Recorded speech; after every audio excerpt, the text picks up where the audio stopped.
these mystics have designed a system to beat the mind from thinking of other things by using a mantra or repetition of words. Why do we repeat words? So we tie the mind down to repeating words. It has less chance of thinking of something else. That's the purpose of a mantra. Main purpose of mantra and meditation is to squeeze the words of thought with the words chosen by you or chosen by somebody, having no association of ideas with outside. A mantra that has words that are associated with outside things.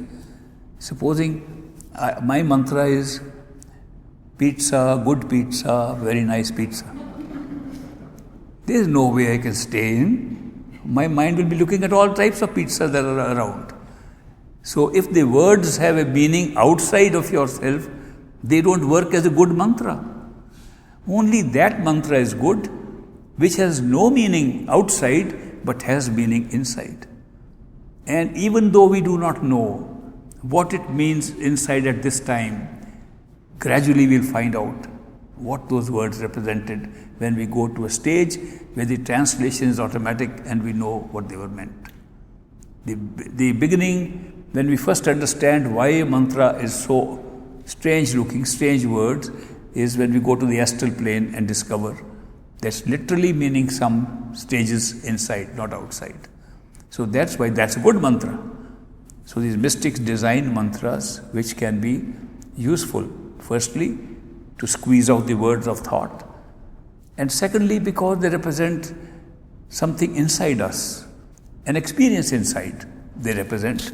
Therefore, they lead us to that experience without our knowing it in the beginning. And later on we know why we were uttering those words, and they were connected with something inside.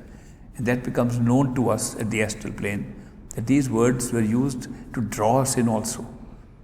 And because if these words are given to us by a perfect living master, he does something else to these words. He empowers these words like we have empowered the mind, empowered our body. He empowers simple, repeatable words in language. He empowers them so that when you repeat, the association of his empowerment comes and the words prevent any negative experience for you. Very powerful thing that these words can have. So they are not only mere words to squeeze out the words of thought, they become a powerful agent to keep negativity away. Why is it necessary to give this empowerment to these words? Because in this world there is positive and negative both existing together. In our life outside, there are positive things and negative things happening. In meditation, there are positive things and negative things happening too. And if you are not well guided inside, you can go into totally a negative track and keep on having negative experiences. You could even have strange, nightmarish kind of experiences in unguided meditation. But if guided by a perfect living master who's given those words, at least those words are empowered enough to prevent negativity. If you see negativity, repeat the words, negativity disappears.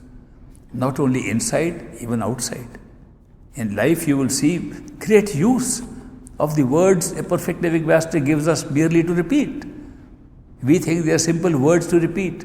The words have been empowered to keep negativity away. We are in negative situations in the world, repeat them, the negativity goes away. No spirits, no ghosts, none of these things which people say are affecting us can ever affect us in the presence of those empowered words. So sometimes we use these words, and some entities that we don't mind coming in, they run away from these words.